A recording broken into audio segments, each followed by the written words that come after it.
কিছুদিন পরে আসতে চলেছে স্যামসাং গ্যালাক্সি S26 আলট্রা, যাকে এক সময়কার অ্যান্ড্রয়েডের কিং বলা হতো। তো একটা সময় ছিল যখন আইফোনকে টেক্কা দেওয়ার মতো কোনো স্মার্টফোন কোম্পানি থাকলে সেটা ছিল স্যামসাং। বাট কেন জানি না স্যামসাং দিনের পর দিন পিছনে পড়ে যাচ্ছে আর তার জায়গাটা নিয়ে নিচ্ছে অন্যান্য ব্র্যান্ডগুলো, যেমন ভিভো।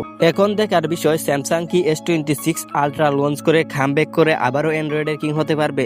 স্যামসাং 2-3 জেনারেশন ধরে আইফোনের মতো একই ডিজাইনের স্মার্টফোন লঞ্চ করে আসছে। এখন S26 আলট্রায় ডিজাইন ও অন্যান্য কি কি বিষয়ে নতুনত্ব থাকছে। এই ফোনের ডিজাইনের প্রসঙ্গে আসলে আমরা S25 আলট্রা থেকে আহামরি কোনো চেঞ্জেস লক্ষ্য করছি না। শুধুমাত্র মেইন 3টা ক্যামেরাকে একটা ক্যামেরা রিং এর ভিতরে হালকা একটু উঁচু করা দেওয়া হয়েছে, বাট দেখতে ভালোই লাগে।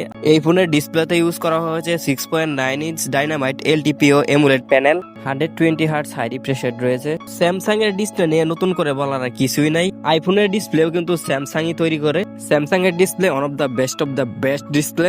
এই ফোনের ডিসপ্লেতে একটা স্পেশাল ফিচার এড করা হয়েছে, প্রাইভেসি ডিসপ্লে ইউজ করা হয়েছে।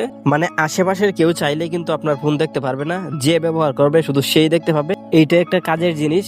এই সময়ে এসে সকল স্মার্টফোন কোম্পানির উচিত তাদের ফোনে এই ফিচারটা এড করা। এবার যদি আমরা এই ফোনের ভিতরের দিকে জাম্প করি, এই ফোনের প্রসেসর হিসেবে ইউজ করা হবে Snapdragon 8 Elite Gen 5 for Galaxy।